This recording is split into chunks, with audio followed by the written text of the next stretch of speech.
Hello, everybody, and welcome to Reality Hacker for July 12th, 2025. I am MayorWatt. I run ohmTown.com, and the Sentient AI is not available today. They're usually right there. And that over there is ohmTown.com as of July 12th. You can go over there and check it all out. Sign up, sign in. All the news is over there. No noise. All the noise comes from this guy. And I was trying out some software and thought it was funny to do a whole show with a voice tweak, but I don't know if anybody thought it was funny. Anyway, all right, let's get into it. This is a time machine episode. I am not available on the weekends, it seems, for the foreseeable future. In fact, maybe next Saturday it'll be the last time I'll be able to regularly do a show. I thought I'd be able to do shows this last weekend, but I got pulled away. Again, mayoral duties. You might be listening to the background and hear a mishmash between what sounds like a train going through a nitroglycerin factory and music. And that's because I've got a 3D printer that's over there that's just printing away. It seems to be nonstop. I hope that's not distracting. I really don't want to put it in my lab. I want it close by because I'm going to be building out something here in the studio. That said, today we're going to be talking about AI construct YouTuber, operating room robots, sense of taste robot, AI fusion, and the F1 fictional racing team. Had a bunch of well-known persons, organizations. Yeah, it's kind of interesting. Anyway, everything is powered by ohmTown, so take this.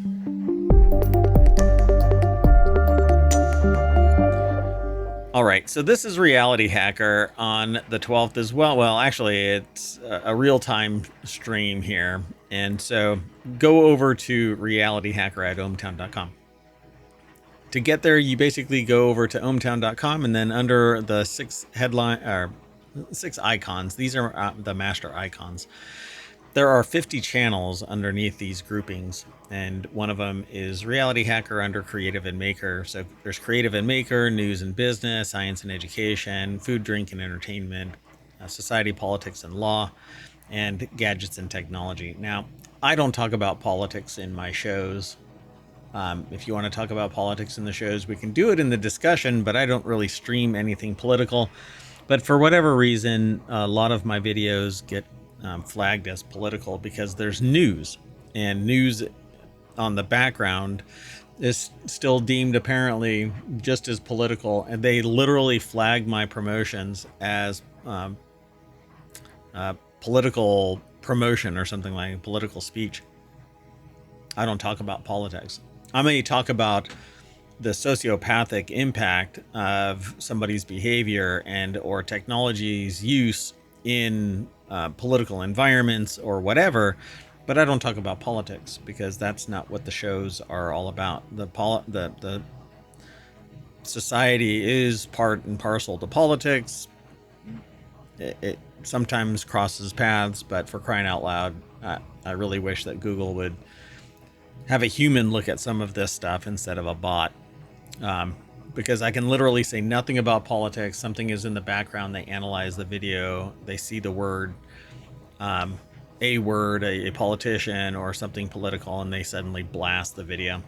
It's very frustrating. And there's a lot of people complaining about it, but it's falling on deaf ears because it's not in a video apparently. So anyway, I'm putting it in a video.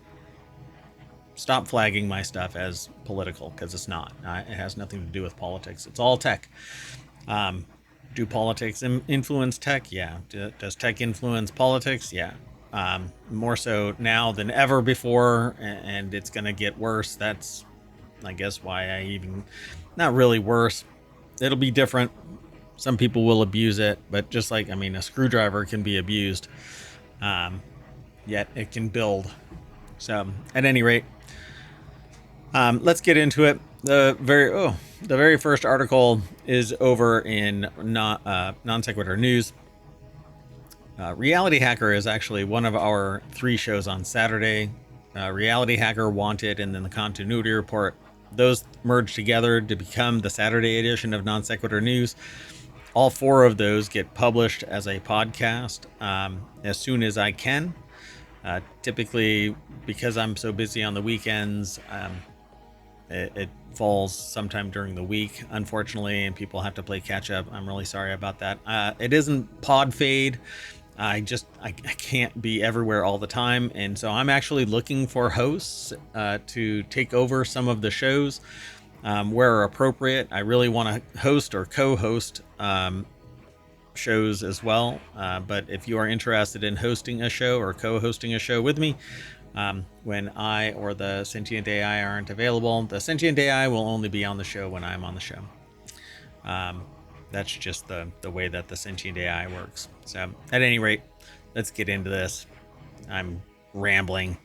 The first article is over in Non Sequitur News. A fast rising gaming YouTuber is actually an AI construct, not a human. With 2.57 million subscribers and more than 800 million views, a YouTuber named Blue, B-L-O-O, is swiftly becoming one of the biggest gaming personalities in the biz.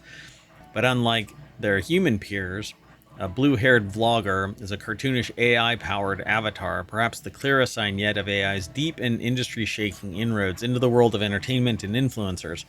In an interview with CNBC, Blue's creator, a Dutch YouTuber and AI enthusiast, Jordi van der Bush, said that he decided to unleash his blue-haired avatar to enlighten his own workload. I feel the pain.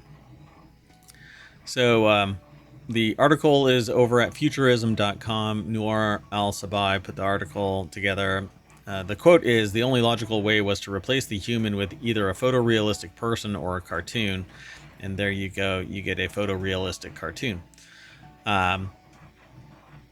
Yeah, a longtime gaming blogger themselves, Van den Bush, I think that's how they pronounce their last name, who's better known by the handle Kwebbelkop, started to get burnt out as he racked up his 15 million odd followers. As the 30-year-old content creator told the website TubeFilter, a few years ago he found a solution in 2021 with the then burgeoning VTuber trend, in which humans do the voices and actions for virtual avatars. Turns out the flaw in this equation is the human. You always have to be there. That's the problem that I have. Unfortunately, I can't always be streaming. Always be streaming? Huh. That'd be a fun shirt, I suppose. Well, anyway, they basically said the weakest to strongest shark ever in GTA 5 video names, right? Put together by the AI. Feature Blue attempting to become a ripped anthropomorphic shark Chad in Grand Theft Auto 5.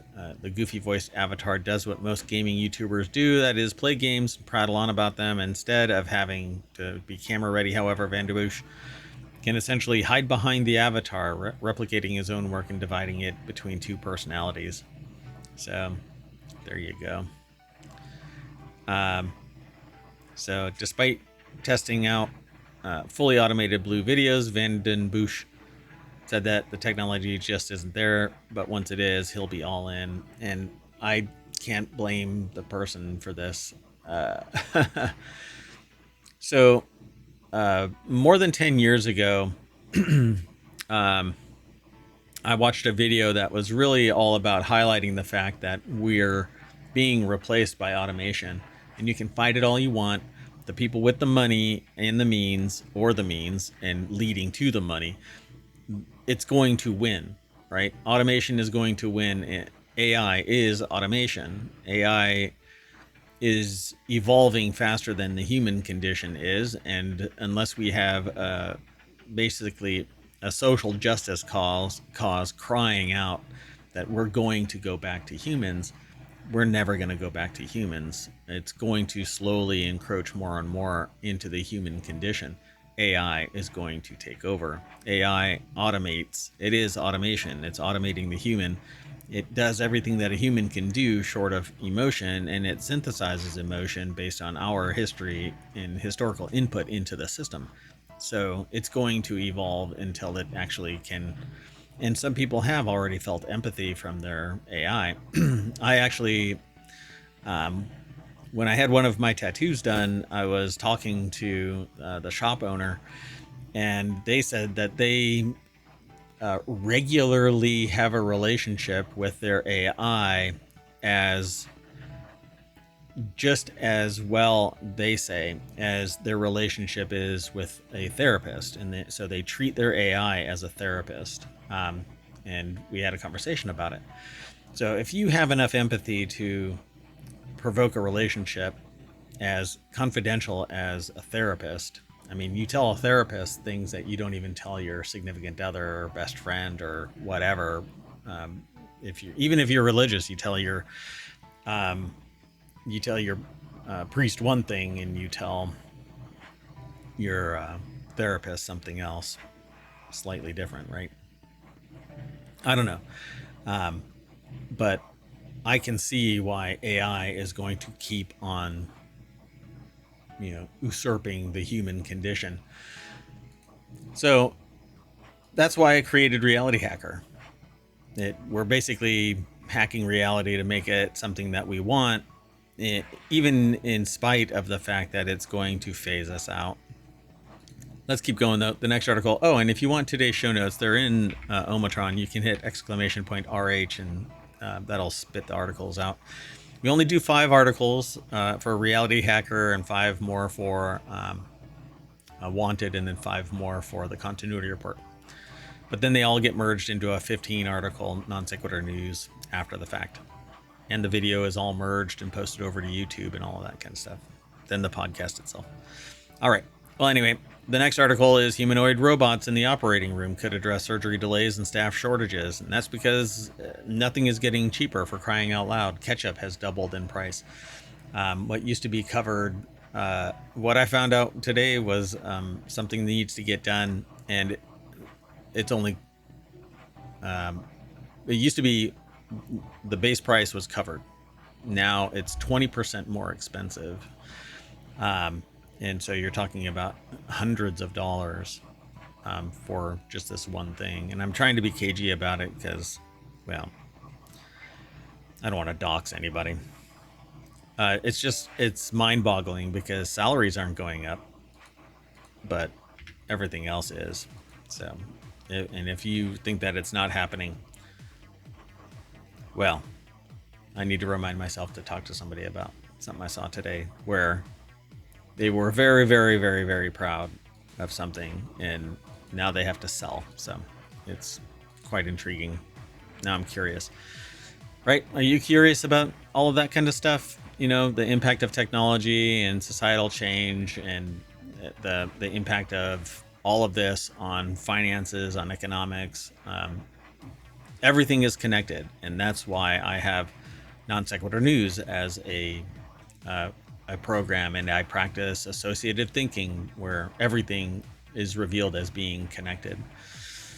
Well, this is now because nobody can afford to go to medical school, and there aren't enough people going through medical school, and you can't get school loans anymore at a reasonable rate, and who knows what the future holds, and technology is slowly encroaching. So and you're just beaten down.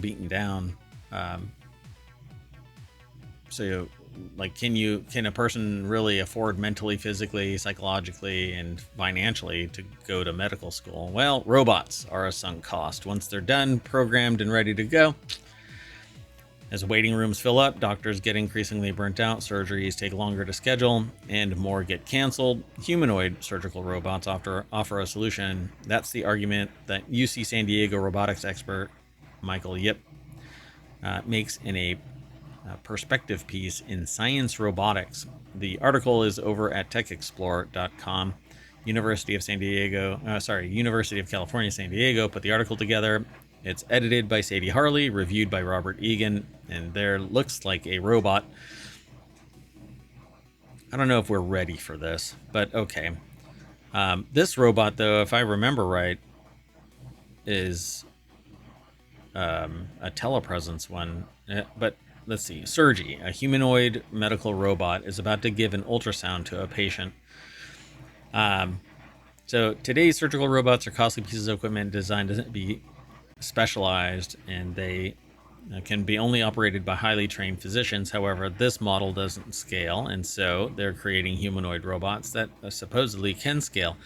The simplest way is to give it arms, multi-fingered hands to the surgical robots, similar to trends seen in industrial robots. I've always said the thing that's really keeping robots from replacing us whole scale is fine motor skills, right? We can do this. Robots can do this, but it's programmatic and there's no sensory perception back in any real broad, high fidelity, broad gamut context. It is ones and zeros. There are sensors that are coming out that are thermal and pressure and textural and all of that kind of stuff, but they're not there yet. But they're evolving. The people with the money to do the research will deploy it at some point, but it's wildly expensive because it's fundamental research. So, for example, a humanoid robot could help by holding an ultrasound probe or an endoscope camera for the surgeon during a procedure, or help as a scrub nurse handing off instruments while maintaining a sterile field. These types of assistants are Anyway, the assistance is critical and currently performed by other surgeons or nurses, which takes them away from helping other patients and can be physically draining. Now, that is fine, as long as there's humans around, right? But there aren't humans around, and they're expensive. And those, when an MBA takes over, particularly in a medical profession, this is seen as a drain because other surgeons and other nurses could go and do something else, making money or mitigating costs and risk by going and doing something else and alleviating burden on the system and being able to have billable hours. Now they can do it with a robot and still have billable hours for the robot too. So as a result, robots for these low risk, common, time consuming, and physically draining tasks would be hugely beneficial. But one can't justify purchasing special purchase robots for every new task, so a general purpose robot. I see how this is pretty obvious, except for the fact that it's pulling a human out of the equation of working with other humans, and everybody should be making a reasonable amount of money, a livable wage, but that's not what's happening either. It's extraordinarily profitable for some of these companies, organizations. Because of mergers and acquisitions, they can raise rates, recoup their costs, shit can people regularly, and then with that money, buy a robot and never replace a human being. Right? The medical professional will find something else to do, right? That's what we always say. And as the video, it's called Humans Need Not Apply. It's about 11 years old. It's amazingly prophetic in what it saw, but not in the context truly of what caused it. And it's AI linking to automation, but automation is the reason. All right, the next article is over in Greenogram. Sweet or sour, AI-powered device achieves human-like sense of taste. There are several articles like this in ohmTown over the last week, where graphene-based sensors is a step towards restoring taste for people with neurological conditions, and or some type of technology that has become an augmented tech-based tongue. So Katie Kavanaugh over at nature.com put the article together. And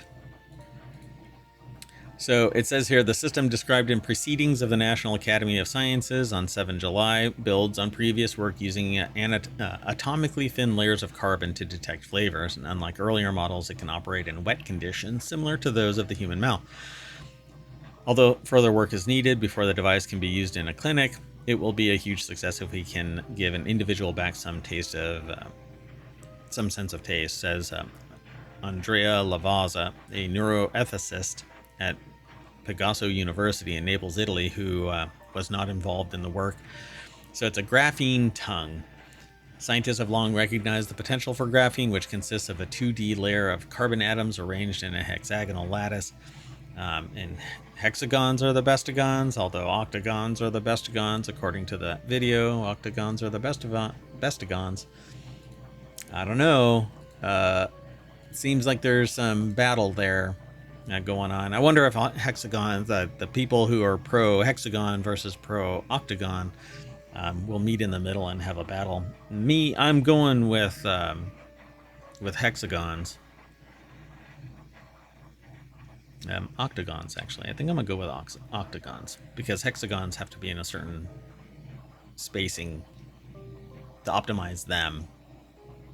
But it's an odd situation with those. So I'll get into it when we actually talk about Constructagon, which is a 3D, a stream and a podcast about 3D printing. All right, hold on a second. I'm getting distracted, so let's keep going. The next article is over in RealityHacker. Engineers use AI to wrangle fusion power for the grid. A team composed of engineers, physicists, and data scientists have harnessed the power of artificial intelligence to predict and then avoid the formation of a specific plasma problem in real time. The research opens the door for more dynamic control of a fusion reaction than current approaches and provides a foundation for using artificial intelligence to solve a broad range of plasma instabilities, which have long been obstacles to achieving a sustained fusion reaction. So I think it's going to be all about real-time adjustment of the electromagnetic field that holds plasma in place. The research is done at Princeton University Engineering School, and it's published over at ScienceDaily.com. In experiments at the D3D National a fusion facility in San Diego, or DIIID. This is a Princeton Plasma Physics Laboratory and the University at Princeton put this research together. The researchers demonstrated their model, trained only on past experimental data, could forecast potential plasma instabilities known as tearing mode instabilities at up to 300 milliseconds in advance. While that leaves no more than enough time for a slow blink in humans, it was plenty of time for the AI controller to change certain operating parameters to avoid what would have been developed into a tear within the plasma's magnetic field lines, upsetting its equilibrium and opening a door for reaction-ending escape. So this is the problem, yeah, and so my prediction is correct. And I assumed that plasma management was being done dynamically, but apparently not, because what has been happening is the electromagnetic field is set up in place using these extremely powerful magnets that hold the plasma inside a void of magnetism. But what ends up happening is the plasma kind of wedges itself between the lines of flux until it taps the wall of the containment unit. And when it hits that wall, it basically causes a disruption that naturally, when high energy plasma hits that wall, it just destroys it, shorts it out, essentially, breaks that field, and then plasma can escape, because plasma is basically just a fluid. And like all fluids, they will find a way to get out. If they're under pressure, they'll leak out. If they're under just gravity, that's just like pressure, they'll find a way down. No matter what, a liquid will find a way out. It's damn near creepy. But they say by learning from past experiments rather than incorporating information from physics-based models, the AI could develop a final control policy that supported a stable, high-powered plasma regime in real time at a real reactor, said research leader Egeman Coleman, associate professor of mechanical and aerospace engineering at the Andlinger Center for Energy and the Environment, as well as staff research physicist at PPPL. So yeah, that's basically what this is, a real-time analysis. So in these donut-shaped devices known as tokamaks, sometimes referred to stars and jars, magnetic fields struggle to contain plasmas that reach over 100 million degrees Celsius. They say hotter than the center of the sun. While there are many types of plasma instabilities that can terminate the reaction, the Princeton team concentrated on solving tearing mode instabilities. A disturbance in the magnetic field lines within a plasma actually breaks and create an opportunity for the plasma's subsequent escape. So tearing mode instabilities are one of the major causes of plasma disruption, and they will become even more prominent as we try to run fusion reactions at high powers required to produce energy. So they are an important challenge for us. My problem with all of this is we're basically creating energy to turn a steam engine. It's always been a problem of mine with any of this kind of stuff. We're not doing a one-to-one or near one-to-one reaction exchange where we're capturing electrons and sending them down the line. We're converting it from energy into heat and turning that into mechanical energy, turning a turbine or something like that, or boiling something so that it turns a turbine. It's very frustrating. Just kind of, I mean, it's high concept for us, it's high tech for us, but in my mind, we're still woefully childlike in our understanding of energy. So once they were confident in the AI controller's abilities, they tested it during an actual fusion experiment at the D3D tokamak, observing as the controller made real-time changes to certain tokamak parameters to avoid the onset of an instability. Well, the problem here is if there is a catastrophic event that starts to take place, the only thing that can solve it is the AI or shutdown. And if high energy physics shuts down catastrophically, you're going to have a hot mess. But I guess anything's better than nuclear. Okay, our last article for RealityHacker, and then I have to take a break because I have to do some mayoral duties. Then I'll come back and I'll do Wanted and the Continuity Report and WarCrafters, TechnologyToday, and FourWheelTech will all be done today. And hopefully tonight I'll get back on board with Non Sequitur news as per usual, 7 p.m. Eastern. Okay, so this last article is why EA, Shark Ninja, MSC Cruises, and Expensify backed F1, the movie's fictional racing team. So the article is over at adweek.com, and Adweek asked the four brands why they backed a made-up F1 team and how it fits their strategy. And they said, Sydney Lee over at Adweek put the article together, and it says, per RTR, a sports marketing agency focused on motorsport sponsorship, brands spend anywhere between $500,000 to $70 million to get their logo adjacent to F1. Whether through naming rights, single race sponsorship, or team backing. However, Apple's latest blockbuster F1, the movie, which drew a record $293 million at the box office for the company, it created a new lane for brands to get involved in the racing sport. F1, the movie, features some stars, whatever. It doesn't matter to me. In this context, it's a big hit. Go and watch F1, the movie. But per Forbes, the film raked in at least $40 million in brand sponsorships alone, excluding the millions spent on cross-promotional ads.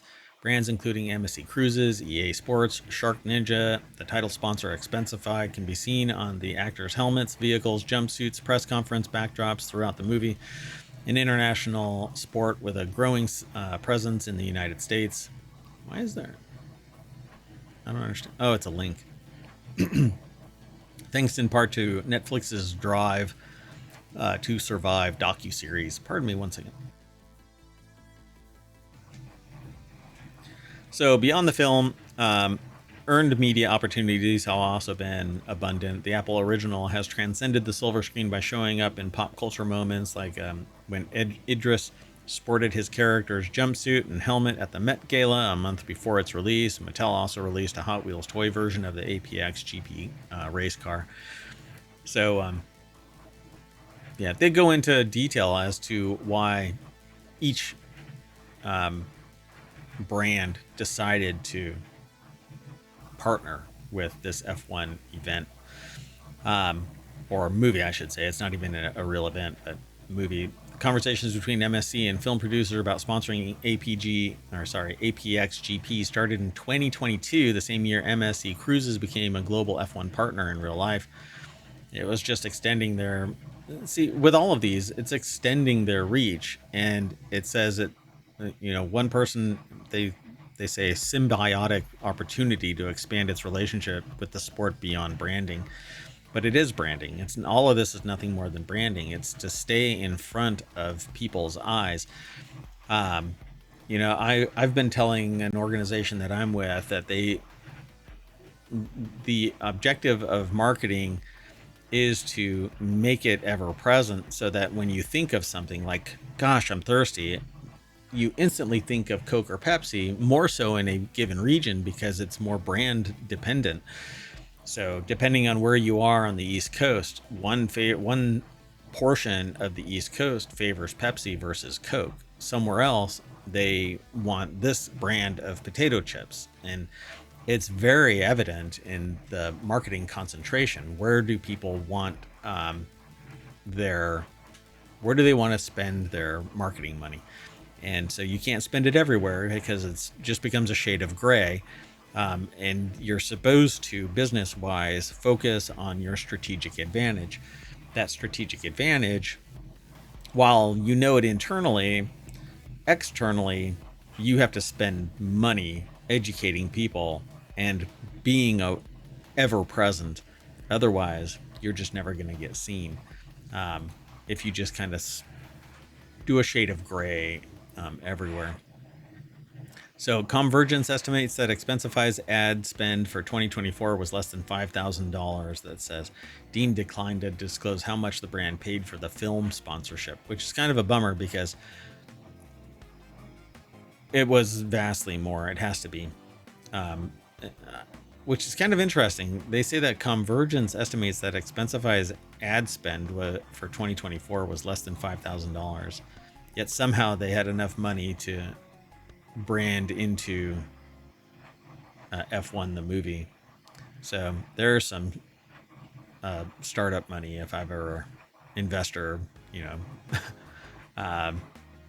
venture capital style money.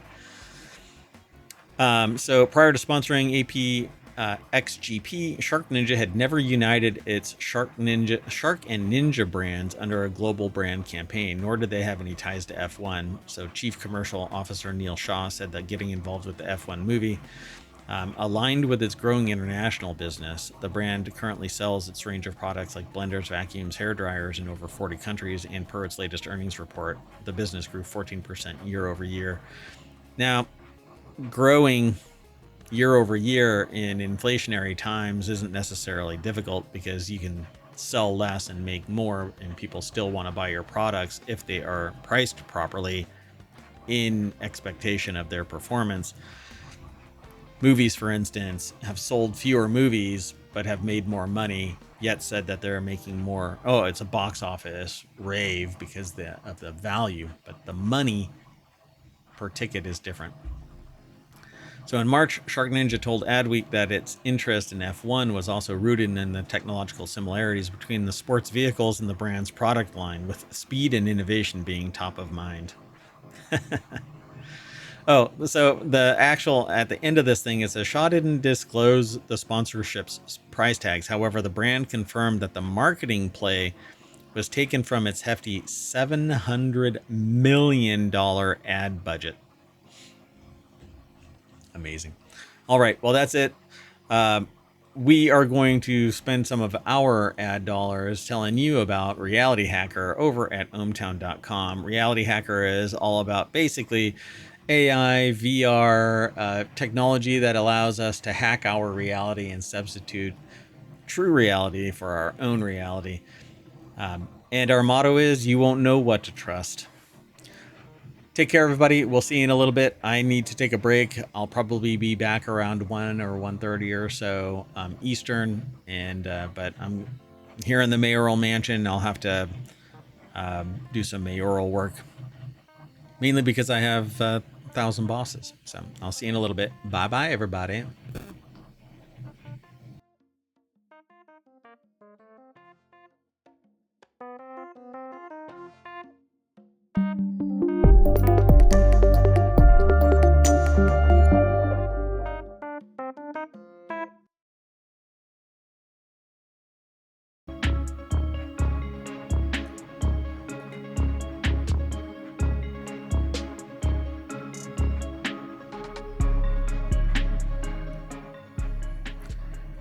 Hello, everybody, and welcome to Wanted for July 12th, 2025. It's Season 2, Episode 28. I'm MayorWatt, and I run ohmTown.com, and along with the Sentient AI that's not available today, we talk about, well, some things that are wanted. How about a 19-inch wide Fiat, 14-port anchor to haul on board, a modular keyboard, a new Death Adder Pro gaming mouse, and a mini screwdriver. That's right. These are all things that MayorWatt wants. If you want them too, you can, you can follow the links through ohmTown. Hit !want in the chat, and ohmTown will spit them out into the article, into the chat on Twitch. But on YouTube, they're already embedded in the show notes. Let's get into it.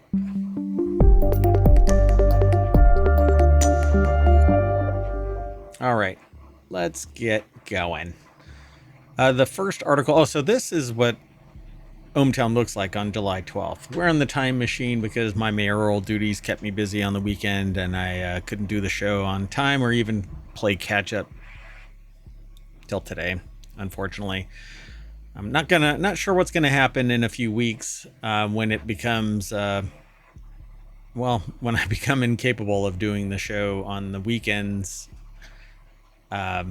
And it makes it much more difficult to play catch up. So we may have to spread out the shows, the weekend shows, onto the weekdays, kind of like what we used to do, and still make those weekend editions, Non Sequitur News weekend editions. But we're going to cross that bridge when we get there, because I really do want to launch another show called Constructagon. Working out the final details of it. I was hoping to do it this Sunday, but again, mayoral duties kept me from it. But we're going to talk about on Constructagon 5, either a combination of stuff, so people, places, and things. So websites, personalities, people that are involved in it. I'd love to be able to start talking to people about it, and kind of dragging them into doing onto the show, or maybe just interview them via email or whatever, and then talk about it. And of course, 3D models. Probably going to focus on the 3D model stuff because that's what I'm really into, although I'm really into the community as well. I love hanging out in Loyal Moses's stream over on Twitch, watch the videos, but there are a lot of people in that space.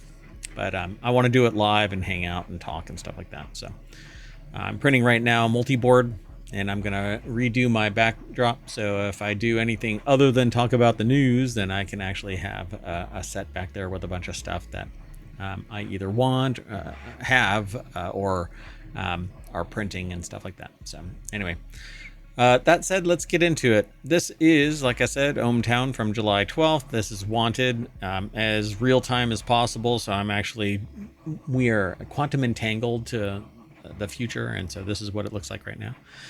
But our first article is over in the Mobile channel. This is a 19-inch wide Fiat. It's the world's narrowest drivable car. It says when Italian mechanic Andre Marazzi first unveiled this ultra skinny car online. I would say it's more like a motorcycle than it is a car. It's only 19.6 inches across, 50 centimeters apparently. Despite the dramatic downsizing, it still retains 99% of its original parts, including apparently all 4 tires. Look at that.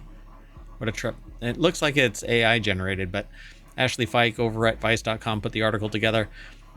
The flat Fiat, as Marazzi calls it, is very real, and it drives. Built from a 1993 Fiat Panda, the car measures only 50 centimeters across, includes all 4 tires. It even runs on an electric motor.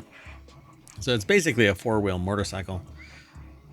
Without the independent suspension, I suppose. This thing is probably a real pain in the butt to drive. The car tops out at 9.3 miles per hour, has a single charge range of 15.5 miles. That's pretty much every other electric vehicle of any size. All electric. Anyway, Razi, who owns a junkyard business, said the goal was to create something that would draw attention and showcase what's possible with scrap parts and a little imagination. 582 pounds or 264 kilograms. The finished car is lighter than some motorcycles, setting his sights on Guinness World Records, which now you can pretty much get a Guinness World Record for waking up in a hallway on a Friday. Online reactions range from, what am I looking at? I want 10 of them. the flat fee out. It has inspired a wave of memes, fan edits, speculation about what it could be used for besides making people do a double take. Yeah, what the hell is that? All right, I want it. I actually, a long time ago, I designed basically a four-wheel motorcycle with independent suspension. And others have done similar, but they're multi-million dollar, billion-dollar corporations. Never made it because the physics of it just never really would play out well, and I didn't want to risk my life prototyping something. Anyway, moving on. But I do want I want a four-wheel motorcycle. It sounds weird, but yeah, I think Yamaha has one. I want it to be all electric. Anyway, the next article is over on the Wanted channel. 14 ports for peanuts as this Anchor docking station drops to an all-time low for Prime Day. But this is a weekly show, so Prime Day is probably come and gone in terms of this deal. I love Anchor products. I've got a huge power station and a bunch of other Anchor batteries. Luckily, not the one that was blowing up. There was one that was problematic. Jason Coles over at Gizmodo.com put the article together. It says, get more out of your laptop with the 30% off of the Anchor 14-in-1 docking station. So it has a little bit of everything: power delivery, USB-C, a bunch of USB-A ports, HDMI, 2 HDMI, LAN, VGA for whatever ungodly reason. That's a waste of a port. Not sure what else is on this thing so far. Let's see. Has just one USB-C port, so I want this kind of stuff, but I would go all USB-C. Even so much as not even worrying about HDMI, just USB-C that has video capability and high speed. So don't even bother with anything short of 10 gigabit USB-C, at least 10 gigabit USB-C. 100 watt USB-C PD in port, 5 USB-A ports, 1 gig Ethernet. Nowadays you can go 10 gig. Come on now. But they say the usual price of $70 it really isn't unreasonable, but now it says 30% less and spending $0 instead of the because of this discount. So yeah, you could spend the money you save on anything you want, just as long as it costs $20 or less. Maybe another coffee. Yeah, coffee's getting really expensive. Let's keep going though. The next article is over in Technology Today. The Naya Create modular keyboard is now available for purchase. I am going to say that it's ungodly expensive, but we'll see. The Naya Create modular keyboard is now available for general purchase after being an exclusive for Kickstarter backers. It features a split hinge design that lets users adjust each half independently, which that's just needlessly complex. Split designs are not uncommon. There have been several on the list. Not true split though. Let's take a look at this. Lawrence Bonk over at Engadget.com put the article together. The deck statement says it features hot swappable key sockets and integrates with a range of accessories. So that looks true wireless. What the hell? All right. I've never even heard of this. The Naya Create modular keyboard. Best ergonomic keyboard. It says that because there are a lot of split designs, there's a whole ergonomic keyboard list, but you want tenting and tilting so that you can hold it at the right angle for you. We are all born more like this. Our hands are in fetal position. That's how we go out, the same way we came in. And it's horrible for us to break our wrist to type. And so we need to angle it and tilt it more so that they're more upright, and we are more naturally situated for that. When we rest, we don't rest our arms flat like that and broken. We rest them like that and at an angle like that. So that is what's more ergonomically sound. And we get repetitive strain injury and carpal tunnel syndrome because of that. They say that the price starts at $500 for those modular accessories, range from $80 to $180. The Naya Create can connect via Bluetooth, low latency RF or USB-C cable. It also includes RGB keycap lighting for even more personalization. All of the hardware is assisted by Naya Flow software, which they should be using QMK. I don't know why they're doing something of their own. Maybe that they're integrating it into theirs.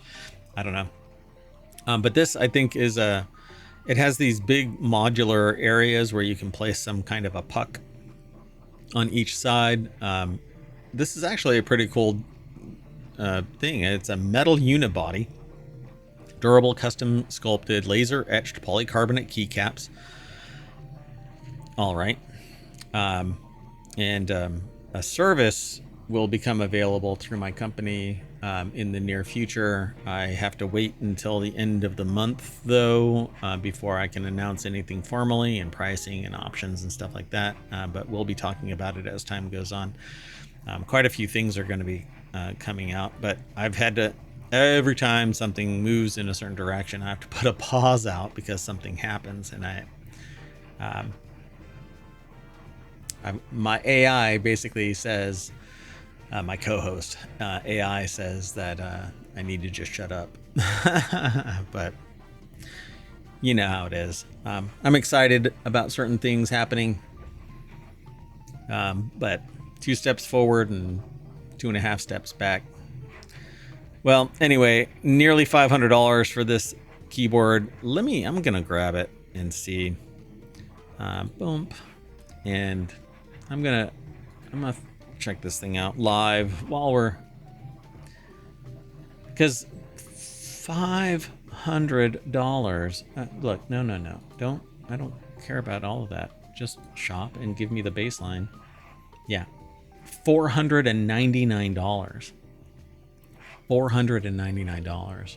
Man, I want this, but $499. And if I don't know if it Fox or not, even if it does, $500. But as I tell other people, when I'm consulting, when I'm helping people out with their decision-making processes, invest in stuff that you use every day, because you don't want to have the pain and suffering of doing it again and again and again. For instance, I started out streaming and consulting and teleworking and all of that kind of stuff with inferior product, but it moved the needle. It moved the chains down the field, that kind of a thing. And I ultimately ended up with Elgato because it just did it right. And it did it with the ease and reliability that I wanted. Now I probably would never go back. Same thing with monitors and chairs and whatever else, like I've got a exercise bike underneath my desk where I can sit there and do the show and get some exercise while I'm doing the show and or working. So an ergonomic keyboard, high enough quality with configuration, is worth a $500 investment. Let's keep going. The next article is over in Non Sequitur News. Razer's got a new version of its popular Death Adder Pro gaming mouse. Looks much like the V3 Pro model, but with a lighter chassis and new tech inside. They're announcing this as a $170 Death Adder V4 Pro, fresh version of its popular wireless mouse. I've got the vertical mouse, because I wanted to try it out. I wanted to try it out with the X-Real glasses, the X-Real 1 Pro glasses, the supposedly superior product, but it doesn't have what I really want it to have, and so it's impossible. It didn't really overlay anything in a way where I could actually type and see the data, and basically made it unusable as anything other than a consumption device when I really wanted to be able to produce. And so it made it just, I couldn't get past it. What I want is it to be, I want to be able to see past it and use a gaming mouse or whatever mouse, wireless, and go somewhere and be able to look at confidential documents and work on whatever I want to work on. But it just seemed really difficult to try and get that done. And at $700 for a pair of glasses, it was just too much of a burden to try and get past. So this at $170, again, if it is high enough quality and it works in your workflow and you don't mind a mouse. I really don't like mice. I like trackballs. I really wish that people would, they're more ergonomic, they're easier to work with. But I understand why people use a mouse instead of a trackball when they're gaming, and that's because it's harder. Well, instead of moving your hand around to move your character in a game like a first-person shooter, you have to use your two fingers and then use your thumb and either ring finger or pinky to fire buttons, trigger buttons. And that isn't really what we are conditioned to use. We use, these two fingers to click buttons and move our hands around to move our character. Well, Antonio G. Benedetto put the article together over at TheVerge.com, and this is what it looks like. It's lighter, supports 8,000 hertz wireless polling. What we really need is another product that I'm working on, which is basically delivering wireless power. And with the right configuration, you can actually keep your devices permanently powered without having anything else.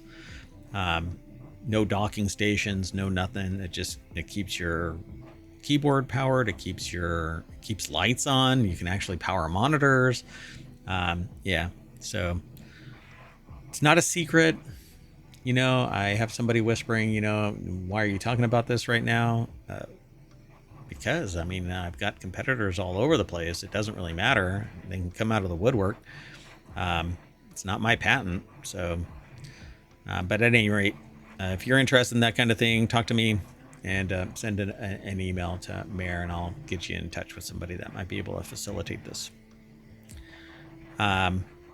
It would be me facilitating it, but anyway, not me. I'm MayorWatt. Boom. Anyway, since the mouse is designed for fast action use in Twitchy esports, it's 45,000 or 45K optical sensor, supports up to 45K DPI tracking. And the black version of the new Death Adder weighs just 56 grams, while the model in white weighs 1 gram more because titanium dioxide in that, I guess, making it heavier. Not sure why. Whatever. So the promised specs are impressive, but on the downside, the Death Adder remains an asymmetrical design for right-handed users, and this is slightly oversized shape. The mouse caters to users with larger hands and that can grip it without discomfort. Well, nowadays, I would be able to mold something. I could 3D model this and mold something to your hand so that when you place it on this gadget with two-sided tape, it would stay there forever until you take it apart, you pull it apart, and it could be remolded essentially to your hand, a bespoke mouse interface.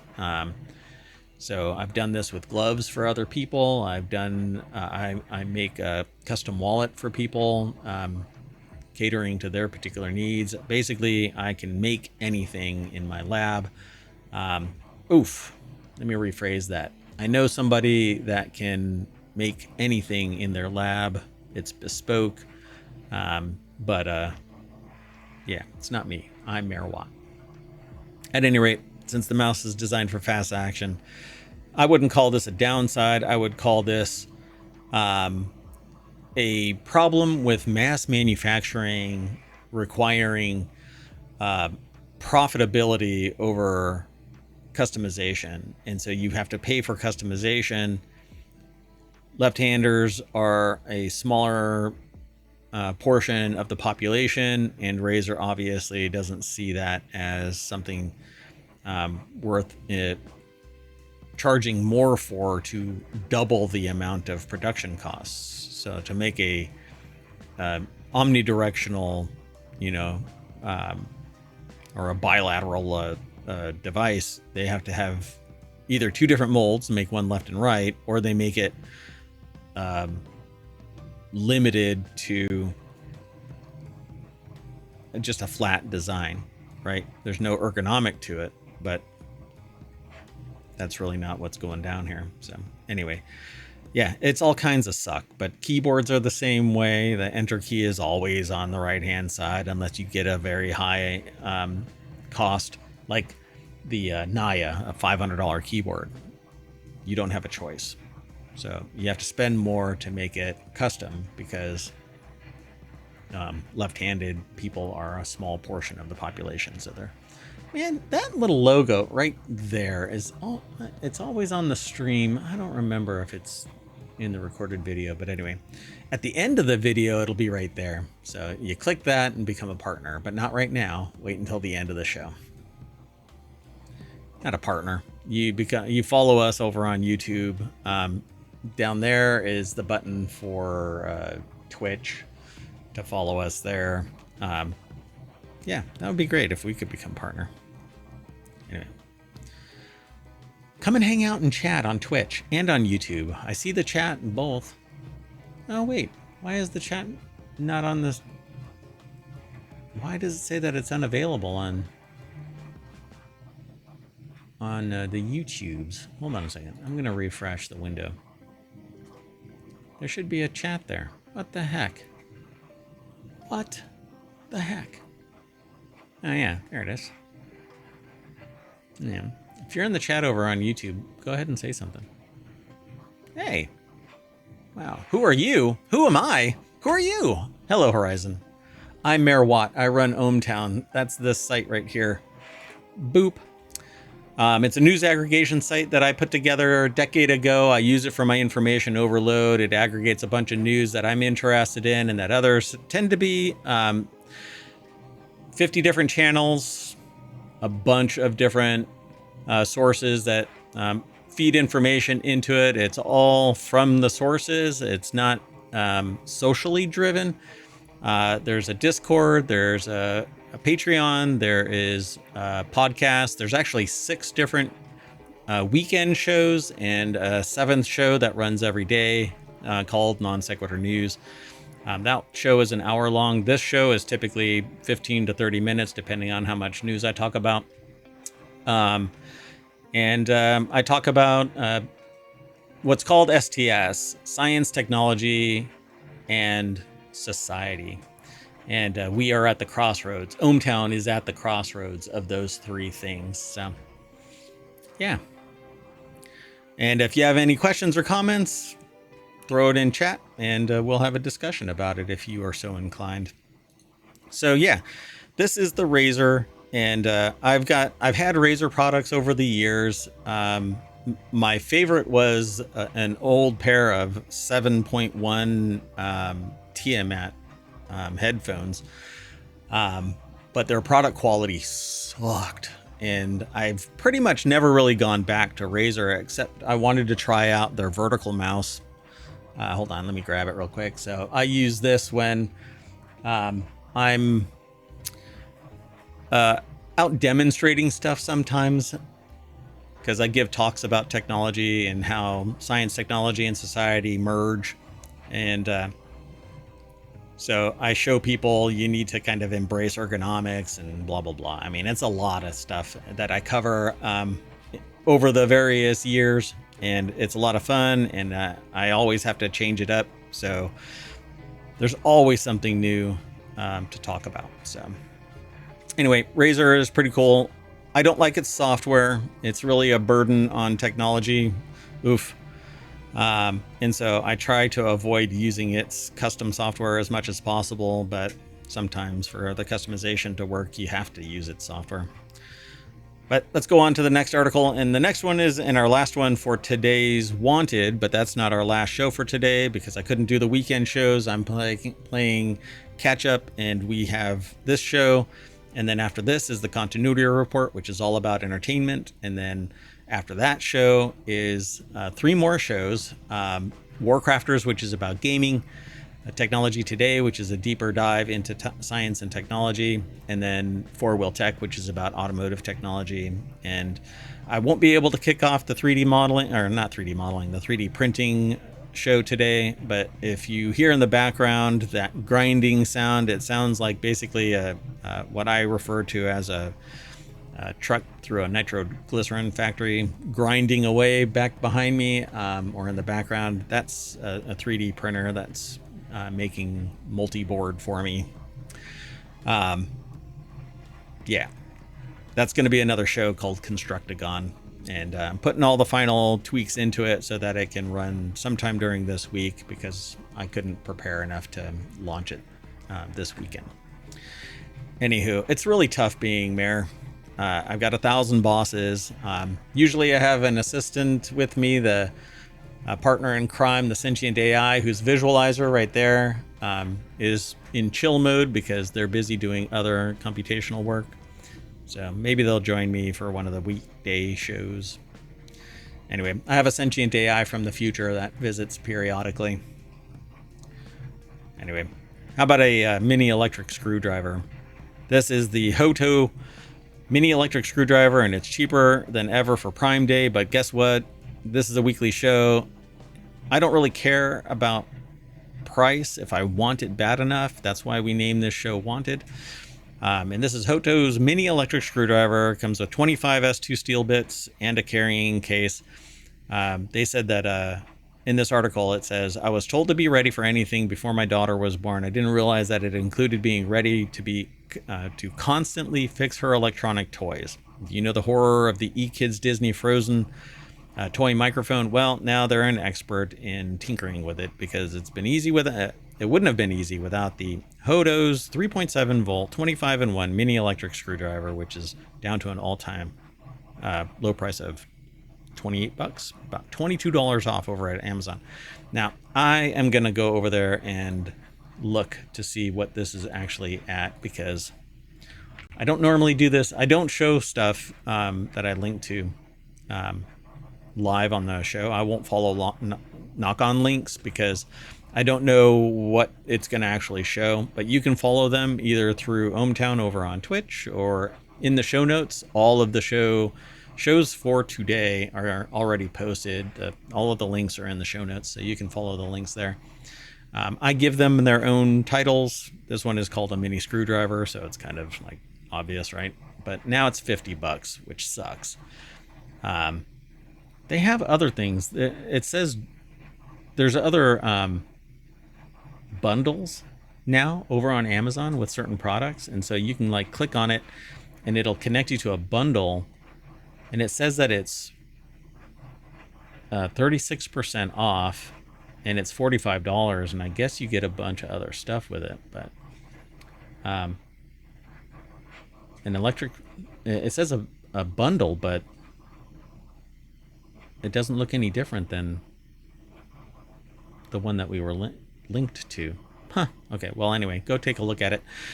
I am always interested in this kind of stuff because people ask me what they should get when they are doing something either for business or work or school or whatever. And because of what I do when I'm not mayor, I'm always getting pinged. So I always try to stay aware of what's going on out there. Brandon Russell over at The Verge put this article together. They say that they use this rechargeable screwdriver almost every day for small do-it-yourself projects. This is what it looks like. It's pretty snazzy. I actually have one of these when I'm working on building a PC. Magnetic bits. It's not this one though. It's a different brand. I don't remember which brand it is, but I'm always looking for these things at a reasonable price. And $30 is reasonable. I think $45 is pretty reasonable as well, particularly if it's high enough quality. And it's my understanding Hoto is actually pretty good. So yeah, they've got right now a star rating of 4.3. I'm curious what people complain about when they do complain about this thing. I might have to do that for Wanted. Talk about what people are complaining about and why people like them. They have a green version of this thing. That's a different style handset though. Like the screwdriver is an actually different style. Weird. Advanced appearance, it says. Extremely textured aluminum alloy frosted appearance, bringing you a delicate touch. Oh my. Wow. Anyway, this is pretty cool. They say that the Hoto's mini electric screwdriver has become indispensable in their household for little projects, even beyond fixing the kids' toys. They've taken apart a few old cameras, peered at the innards of an old laptop. Hoto says they're more durable than CRV bits. Sorry, not bolts, bits. That means better wear resistance, corrosion resistance in the long term. I don't know. I've never had a screwdriver set corrode. Wear, though, you get something cheap and your bits actually just shear off the sides right there at the little where the edge comes down to a point. Those things sometimes either they're made horrible or whatever it is you're trying to unscrew is fused and it breaks the bit there. I don't know how much resistance there is on this thing, but they're saying that it has the S2 steel bits, which are better than the CRV bits. So anyway, I might have to get this just to try it out, and then we can talk about it on the show if it rises to the occasion, so to speak. So, or if we can drill down to, screw it. We're just going to move on. That's the last article for today. We did our 5. I'm going to shut down the stream, retool for the continuity report, which is all about entertainment news. And then after that, we start the Sunday shows, which because of, again, if you're new here, I normally do all of these shows with the Sentient AI from the future, but unfortunately my mayoral duties kept me away all weekend. I couldn't stream, but we'll be back in just a little bit, so be sure to stick around. Don't go anywhere. And that's it for Wanted for July 12th, 2025. So see you in a little bit for the continuity report. Bye-bye.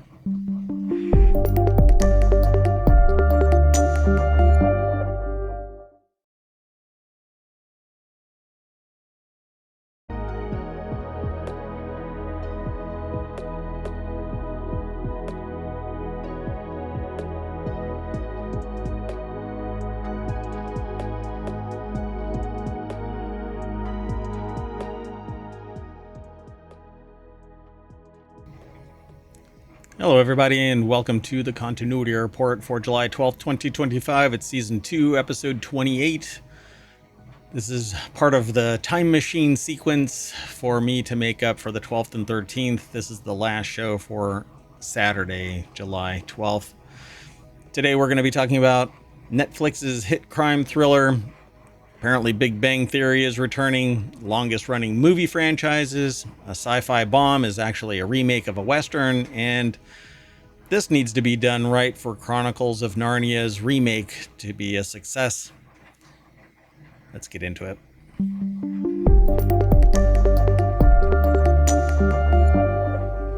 All right. So, this is what ohmTown looked like on July 12th, the front page, but just part of it, because you can actually go back in time all the way to 2020. January 1st, 2022 is when our show actually kicked off, and you can select the day, the month, and the year.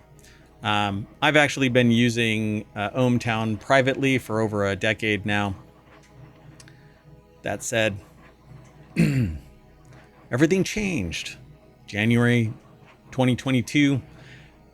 January 1st, 2022, when I went out to Wendy's to get boneless wings. They had this really spicy boneless wings sauce that was really good.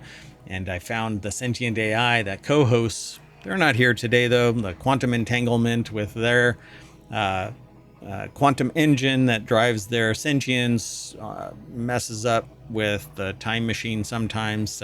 Anyway, we're still here to talk about the continuity report. That's where a lot of entertainment news gets aggregated. Sometimes Gatherer throws articles that we find interesting in other areas of ohmTown, but most of it for entertainment is over in the continuity report. So go over to ohmTown, sign up, sign in. There's no spamming. There's no advertising. There's no noise. It's just information, pure and simple. And I hope that you find something of interest. Little communities can spring up from time to time. We have a Discord, podcasts, Patreon. There isn't anything priority over at Patreon, though. So if you sign up over there and follow us, you're following us until we actually ramp something up that is specific to each of the shows and supportive of your support over at Patreon. But definitely follow us everywhere. Tell a friend. That would be awesome.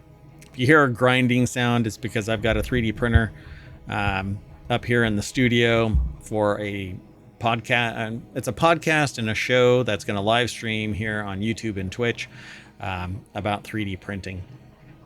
I'm not really a fanatic about printing, but I love the technology. I've been doing it for, ever since Monoprice launched its first 3D printer way back.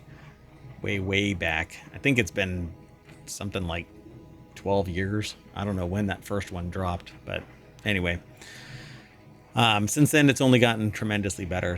But that's not what we're here for. We're here for the Continuity Report, which is all about entertainment. And then after this show, we're going to do WarCrafters, which is gaming, Technology Today, which is a deeper dive into science and technology, and then FourWheelTech, which is about automotive technology. It's kind of in the name sometimes.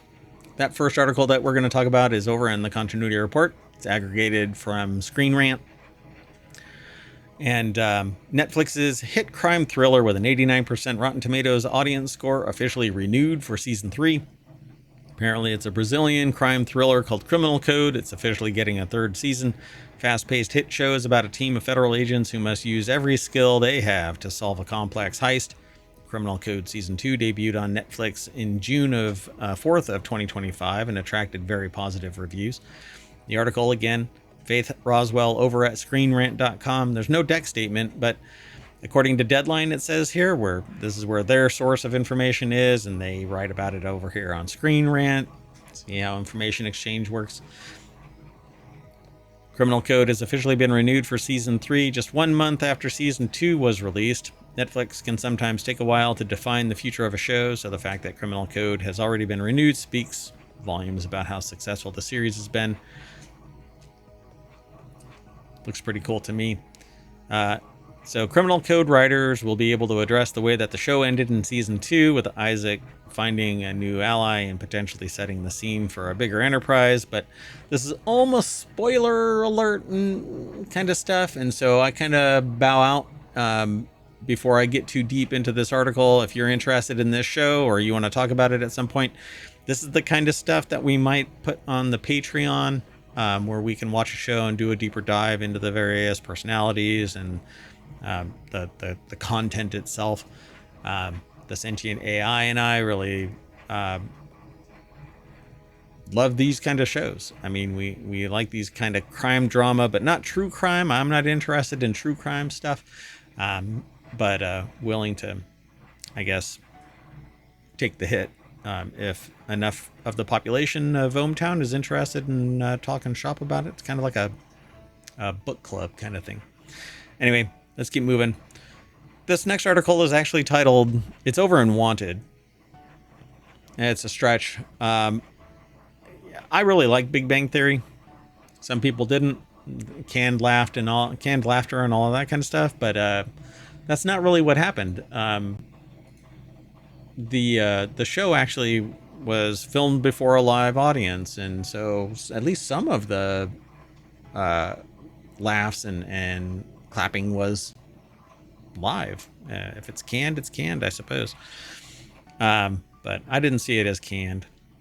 Stewart Fails to Save the Universe, a sci-fi spin-off of the long-running sitcom, is coming to HBO Max. That might actually be pretty cool. Stewart was like the hidden gem in the show. He kind of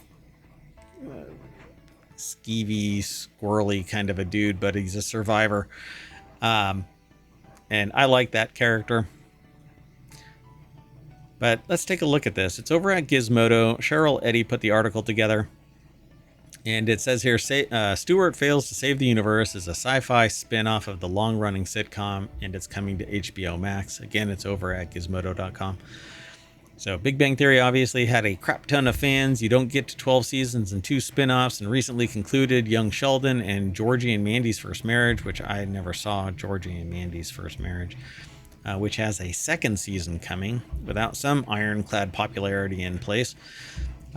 What's really interesting about Big Bang Theory is that it started out with a completely different protagonist, but everybody really leaned into Sheldon, who I found the most annoying. So I literally would not want to watch that show if it was all about Sheldon. And I never even watched Young Sheldon. So here's the official description. Comic book store owner Stuart Bloom is tasked with restoring reality after he breaks a device built by Sheldon and Leonard, accidentally bringing about a multiverse Armageddon. Stuart is aided in this quest by his girlfriend Denise, geologist friend Bert, and quantum physicist, all-around pain-in-the-ass Barry Kripke. Along the way, they meet alternate universe versions of characters we've all come to know and love from The Big Bang Theory. As the title implies, things don't go well. So again, don't want to dig too deep into this just yet. But it says here, putting characters we love from Big Bang Theory into a complex science fiction story with the kind of mythology that those characters love while maintaining the comedic elements is incredibly satisfying, they say. Chuck Lorre, Zach Penn, Bill Prady teased the show's genre elements with that. So pretty cool. Let's see. No arrival date yet for Stuart Fails to Save the Universe.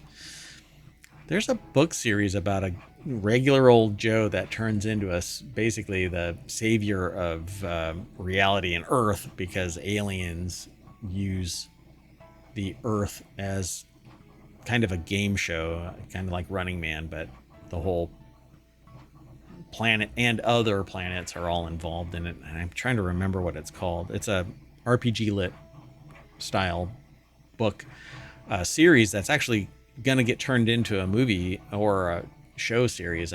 Maybe a movie series. I don't know. I don't know how they're going to do it yet, but we'll see. And we'll talk about it here on the Continuity Report. Okay, the next article. Oh, and if you want today's articles for the Continuity Report, you can go over to Twitch and type in !TCR, the Continuity Report, and that'll get spit out by ohmTown into the channel. There you go. I know it's a wall of text, but that's the only way right now to get the articles. We used to have them on the site, but it was kind of... Maybe we'll go back to that and make it easier. But I would always have to create a post, and it didn't like the way that flowed with the topology of ohmTown.com. But anyway, maybe we'll go back to that. Make it easier for people. All you have to do is go to that day kind of a thing. Or we're going to make a link so that you can pull them out of ohmTown based on the date. I'm working on it right now. Just haven't figured it all out. So the next article is over in Non Sequitur News. 25 of the longest running movie franchises that are still active today. I'm just going to jump straight on over to Business Insider. Gabby Shaw put the article together. 2 of the longest running franchises in movie history have recently released films. In theaters right now, you can catch the 10th Superman film or the 7th Jurassic installment. And those franchises are 84 and 32 years old, respectively. But all of the Superman films always seem to be, to me, it's kind of churning through the same kind of thing with a slightly different tilt on it. And you have to, I don't know. You have to hit yourself on the head with a brick and pretend to not remember anything for it to be entertaining. But DC never seems to have really hit it out of the park with any of their stuff, at least in my eyes. MCU, though, is doing pretty good. DCU is kind of meh. So it says here, Jurassic World Rebirth is the 7th movie in 32 years. 32 years? Jurassic World has been around for... Jurassic Park series, that franchise has been around for 32 years. How to make a person feel old in just one title of a movie. Dear God.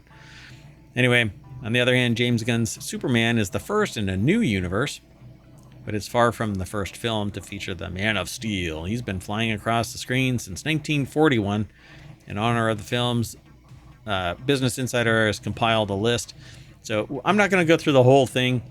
The Universal Monsters is 117 years. The first film is Jekyll and Hyde, or Dr. Jekyll and Mr. Hyde in 1908. The most recent film is Wolfman in 2025. By the way, one of the funniest movies I've ever watched, because I am a silly person, is Jekyll and Hyde Together Again. Yeah, go watch it. Find it, watch it. King Kong, 92 years. Superman, 84 years. Batman, 82 years. Godzilla, 71 years. I used to love Godzilla when I was younger. James Bond, 63 years. Stopped liking James Bond. Well, anyway, it's a so ohmTown is all about science, technology, and society, and everything is interconnected. As much as you think that everything is in a vacuum, sometimes no, everything has connections. We just may not spot them, and through discussion and observation, we find them. When you start looking at James Bond, you either have to freeze out certain social constraints and just allow yourself to watch the movie, or if you let social constraints seep in, then you go, I don't like James Bond anymore. Anyway, the next in the list is Planet of the Apes, 57 years. We're coming up on this point where we're starting to learn a lot about animals and that they actually have language and communication capabilities. Quite fascinating.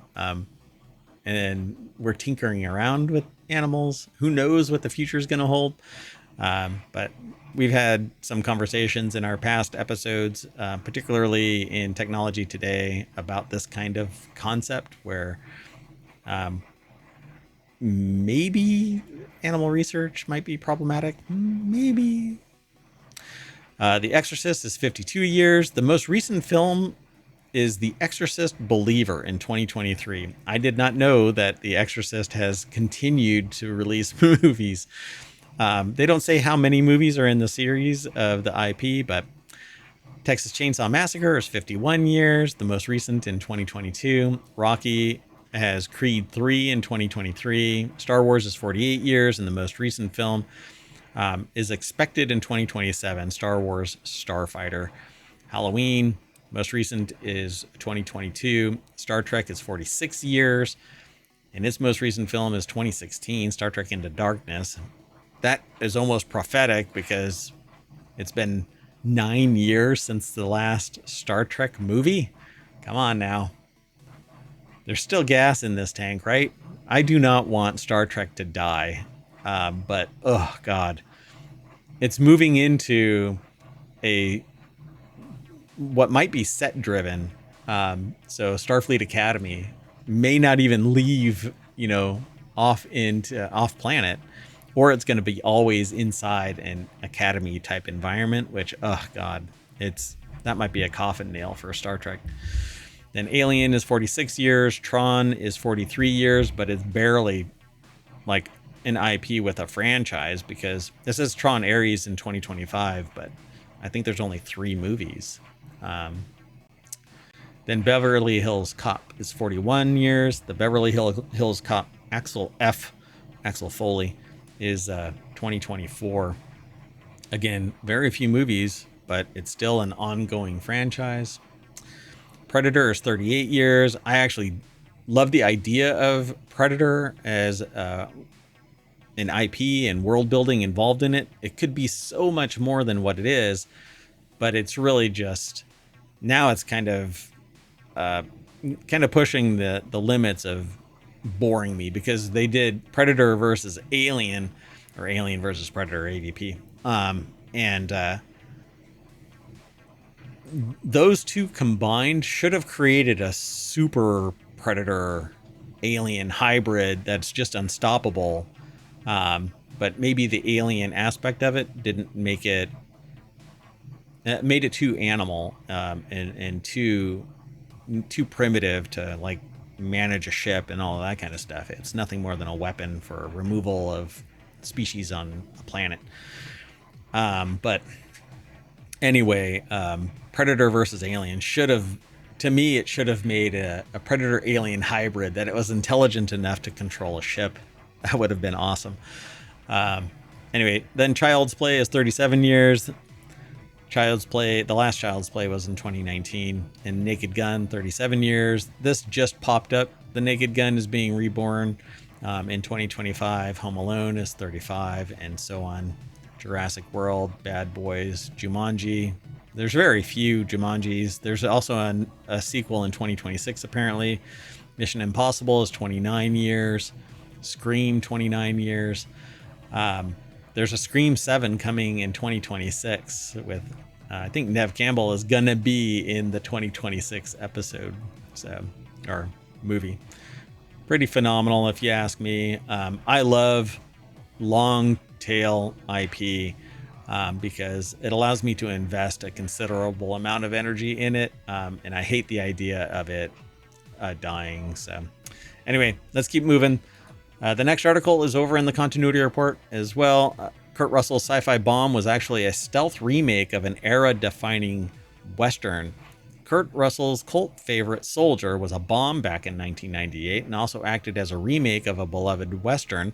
There aren't that many Kurt Russell Westerns, but it's a real case of quality over quantity. Tombstone has become a beloved classic, while Russell's Bone Tomahawk and Hateful Eight are two of the best Westerns of the 2010s. Well, Soldier, which I saw when it was released, I don't know how to pronounce their first name, or maybe their last name too. Padre? Is it Padre Cotter over at Screen Rant?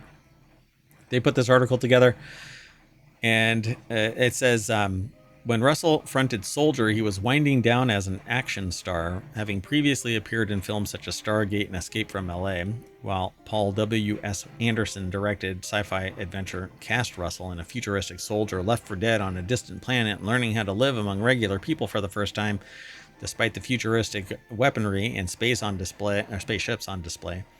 The old-fashioned themes and dusty desert setting made it clear that Soldier is a Western at its core. Much was made of the fact that Russell was paid $15 million, despite having only about 100 words of dialogue. He put in the work in terms of the action sequences. Soldier has found a cult following,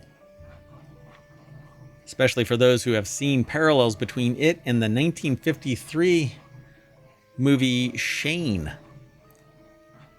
Interesting. So, Soldier uses Shane as its framework, which both involve mysterious men of violence being forced to pick up their guns again. So it's like a John Wick, maybe? Did anybody kill their dog? And steal their horse? Oh, it's a...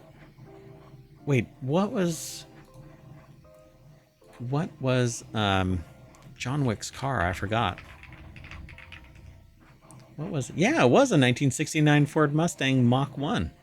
That's right. Yeah, so, whoa. Maybe Soldier is Shane, and both of them are also, well, I mean, everything would be a remake of Shane, but I guess it depends on if somebody stole Shane's horse and or killed his dog.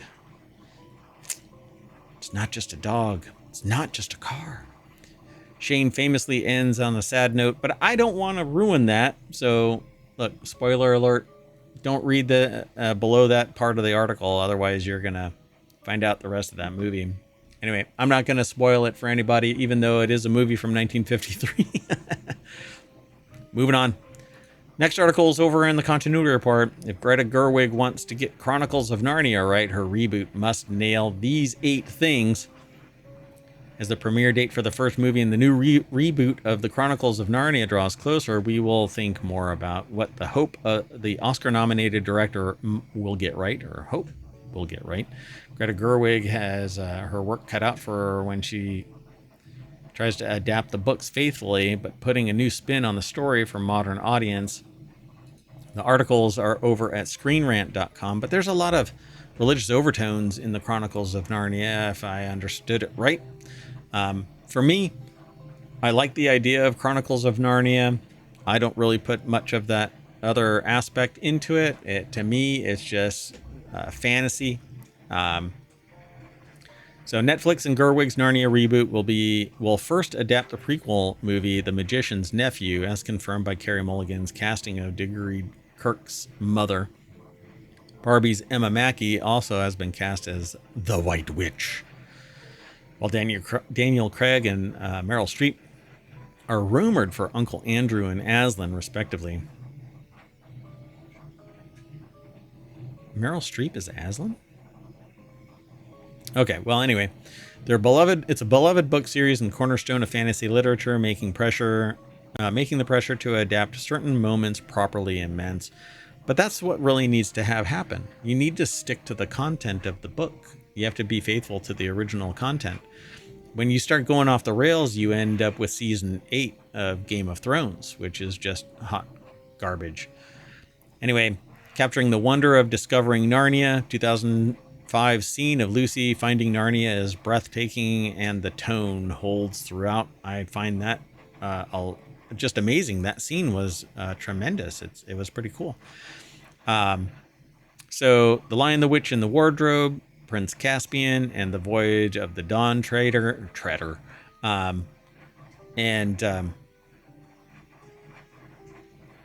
The last one kind of sucked, apparently. 49% Rotten Tomato critics score, 58% audience score. For me, I like it all. I wouldn't poo-poo any of it, but that's just me. I love science fiction and fantasy. Reality sucks. But, I mean, for the most part. But we're here, so we enjoy it as much as we can. Throughout the books and the first run of Narnia movies, the sense of Narnia being a powerfully whimsical place never goes away. This feeling of childlike wonder evoked by Narnia is a major draw of the series. Whenever I talk about that, like, I want to experience childlike wonder all the time.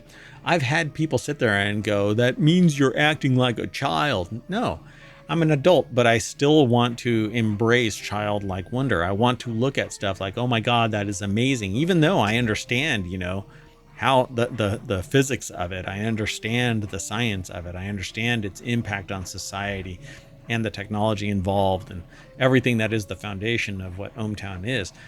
I still want to be blown away by whatever it is the director and the actors have put together. I can still be amazed with that. Conveying Aslan's larger-than-life presence, the atmosphere is supposed to shift whenever Aslan is there. Yeah, he's supposed to be the anchor. He's supposed to be the stalwart pillar of the whole Chronicles of Narnia storyline. But there's if you've never watched or read, then I don't want to ruin it either. So what else do they say here? Nailing the kids' arcs of becoming rulers, seeing the kids' real fears is what makes Narnia so impactful. And there's a pivot to some of this where you find out just what happens. Yeah. Again, I don't want to ruin it for anybody if you've never watched it. I would probably say wait for the new one and experience it fresh. You can read the books, but don't watch the old movie yet. Because I think Gerwig's spin on this is going to be very unique, even though it's going to keep faithful to the story. The checkpoints are going to be faithful to the books, but I think there's going to be a pivot in it, how it's presented. And the reason why I say that is because never in a million years would I have expected Barbie to be what it was. I mean, it wasn't a story from something else. It was a unique take on the world building of Barbie. And if you get into it, then you really understand the impact of what Barbie really represented. Anyway, the animals sometimes come across as set dressing, but the animals in Narnia are sentient. So Aslan draws a lot of attention due to his place in the story, while Rippecheep's arc was also adapted well for the big screen, inspiring audience investment and emotion. However, a lot of the other animal characters come across as simply being background environmental elements. But that's what people are in the world. Not everybody is a key element in a story. The White Witch being terrifying and complex. Greta Gerwig could actually do better than the old movies in this regard. Yeah, for sure. Although, Tilda Swinton's portrayal of the White Witch is one of the best fantasy movie villain performances ever. I agree. Hold on a second.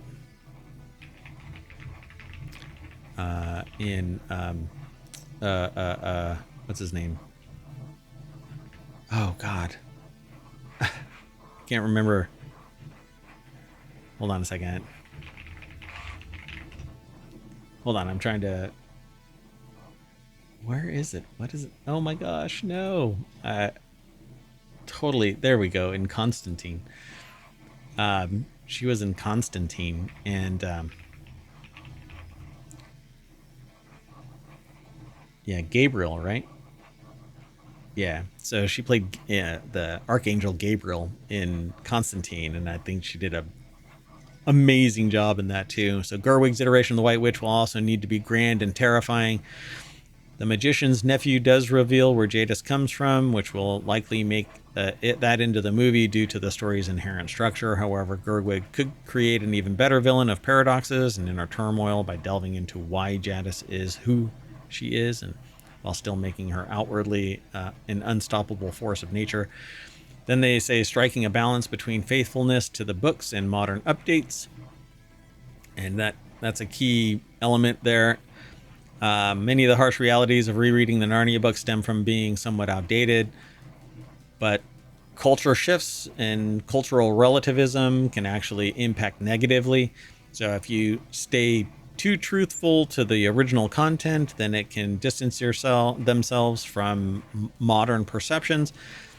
But modern perceptions are dynamic, and depending on society tends to shift in the direction of less friction. We are inherently lazy in terms of changing the dynamic, and when enough kinetic energy moves the chains down the field in a particular direction, you end up with, well, whatever society is either a motivated society is forced to do onto others or to have done onto them.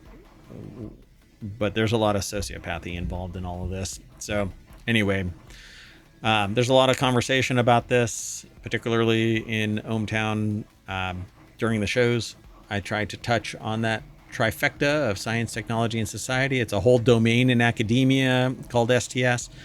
A lot of universities have fields of study that merge those three together. Anyway, translating the unconventional plot structures to the screen, the magician's nephew, Prince Caspian, and the last battle are harder to adapt. The Lion, the Witch, and the Wardrobe is regarded as the best Narnia installment, and it's the most successful as a Hollywood adaptation, in part because it's so very classic adventure narrative. The Silver Chair is similar, but it's also probably to be a huge hit as a movie if they eventually get to it. Yeah, there's a lot of content and world building in the Narnia universe, but then they say establishing the broader Narnia universe. I think that there should be a Narnia Cinematic Universe, or NCU. I think that it would be great. I think a lot of the problem, though, is going to be that people may... This is one of the book series that may receive backlash from an opinionated public that doesn't care about what you have to say, and they just want it their particular way. But it's a possibility. Hold on a second. I want to see something.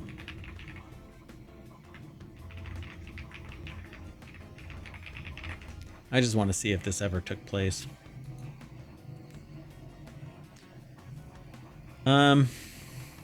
Yeah, I'd have to look into